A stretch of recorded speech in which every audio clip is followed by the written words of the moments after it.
উপসাগরীয় অঞ্চলে মার্কিন দম্ভ চিরতরে গড়িয়ে দিতে ইরান এখন সরাসরি রণক্ষেত্রে বীর দর্পে আঘাত হানছে। তেহরানের এই রণংদেহী মূর্তি দেখে বিশ্বজুড়ে আজ একটাই বড় প্রশ্ন, মধ্যপ্রাচ্যে মার্কিন সাম্রাজ্যবাদের দিন কি তবে শেষ হতে চলেছে? মার্কিন বাহিনীকে চারদিক থেকে কোণঠাসা করে ফেলেছে ইরানের একের পর এক নিখুঁত ও বিধ্বংসী নিশানা। বাহরাইনের সুরক্ষিত মার্কিন ঘাঁটিতে এখন শুধুই তীব্র হাহাকার। বাহরাইন যেখানে রয়েছে মার্কিন পঞ্চম নৌবহরের প্রধান ও সবচেয়ে আধুনিক ঘাঁটি, কিন্তু পারস্যের বীরদের সামনে কোনো সুরক্ষাই টিকতে পারল না। হঠাৎ বাহরাইনের আকাশ চিরে ধেয়ে গেল ইরানের তৈরি ঘাতক ড্রোন আরাস।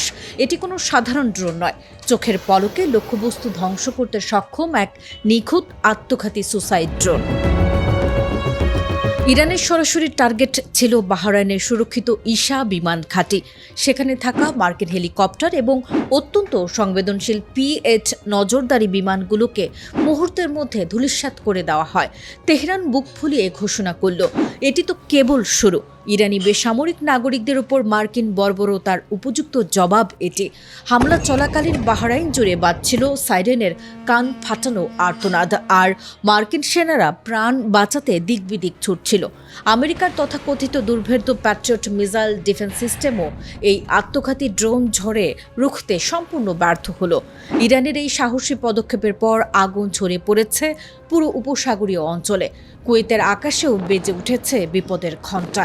খবর আসে, মার্কিন বাহিনী কুয়েত থেকে ইরানের দিকে হাইমার্স রকেট লঞ্চ করার চেষ্টা করেছিল, কিন্তু পারস্যের প্রতিরোধ ভাঙা এত সহজ নয়। ঠিক একই সময় বিকট শব্দে কেঁপে ওঠে দুবাই এবং আবুধাবি। চারদিকে শুধুই আতঙ্ক আর বিশৃঙ্খলা। আরব আমিরাত সরকার এই হামলার খবর ধামাচাপা দেওয়ার চেষ্টা করলেও বাড়তি স্পষ্ট, মধ্যপ্রাচ্যে মার্কিন বন্ধুদের নিরাপত্তা আর আগের মতো নিশ্ছিদ্র নেই। ইরানের হরমুজগান প্রদেশে মার্কিন যুদ্ধবিমানগুলো বেসামরিক সেতু, যোগাযোগ টাওয়ার এবং রেলওয়ে জংশনে কাপুরুষোচিত হামলা চালিয়ে দুজন ইরানি নাগরিককে হত্যা করেছিল।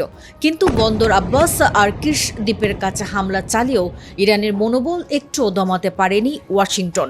ক্ষয়ক্ষতি সামান্য দাবি করে ইরান বুক চিতিয়ে লড়ে যাচ্ছে। এরপরই ইরান আঘাত হানল শত্রুর সবচেয়ে সংবেদনশীল জায়গায়। ইরানের বসরা তেল টার্মিনালে নোঙর করা একটি তেল ট্যাঙ্কারে হঠাৎ আছড়ে পড়ল একটি রহস্যময় ড্রোন, আর মুহূর্তের মধ্যে থমকে গেল পুরো বিশ্ব অর্থনীতি। দক্ষিণ ইরাকের সমস্ত বন্দর থেকে জ্বালানি তেল লোডিং সাময়িকভাবে বন্ধ করে দেওয়া হলো। হামলার দায় সরাসরি কেউ স্বীকার না করলেও বিশ্ববাসী খুব ভালো করেই বুঝে গেছে হরমুজ প্রণালী এবং এর আশপাশের সমুদ্রসীমায় এখন কার একচ্ছত্র হুকুম চলে। জ্বালানি তেলের বাজারে এক ধাক্কায় তৈরি হলো এক নজিরবিহীন অস্থিরতা।